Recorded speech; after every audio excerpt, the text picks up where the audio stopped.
Damai Kids.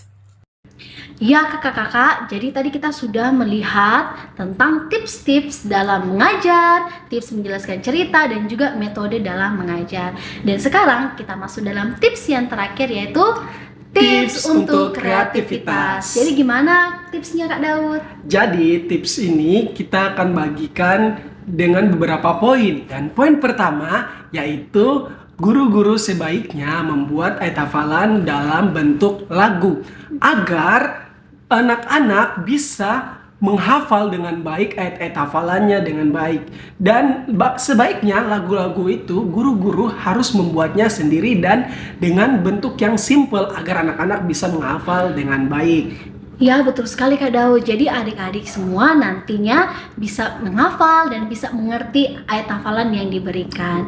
Dan juga tips yang kedua adalah dalam menyampaikan cerita kita perlu alat peraga supaya anak-anak bisa mengerti apa yang kita sampaikan dan juga mereka merasa antusias dan tertarik dengan setiap yang kita lakukan. Ya kan Kak Daud? Betul sekali. Dan tips yang ketiga yaitu melibatkan anak-anak dalam kreativitas.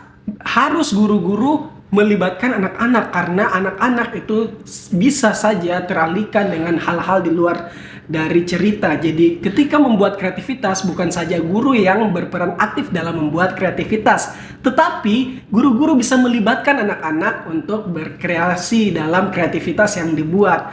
Betul bagaimana Kakak Priti? Betul sekali. Dan tahu tidak, hal yang bisa menarik perhatian dari anak-anak itu adalah games. Jadi kakak-kakak dan guru-guru sekolah minggu bisa gunakan games dalam menyampaikan cerita. Tidak harus setiap pertemuan, tetapi dalam beberapa pertemuan sesekali bisa membuat games untuk anak-anak supaya anak-anak bisa tertarik, dan games tersebut harus sesuai dengan poin cerita yang kita sampaikan. Jadi kakak Daud, bukan sembarang games, tetapi games yang bisa membawa anak-anak terhadap poin cerita yang akan kita sampaikan pada saat bercerita. Wow, itu sangat luar biasa. Dan guru-guru dan kakak-kakak bisa memberikan reward dalam setiap pertemuan bagi anak-anak. Nah, reward itu apa sih Kakak Priti? Nah, reward itu adalah sebuah apresiasi atau penghargaan bagi setiap anak atas setiap pencapaian yang mereka lakukan Kak Daud. Misalnya, mereka bisa menghafal ayat hafalan, mereka bisa hadir tepat waktu, mereka bisa hadir dalam setiap pertemuan.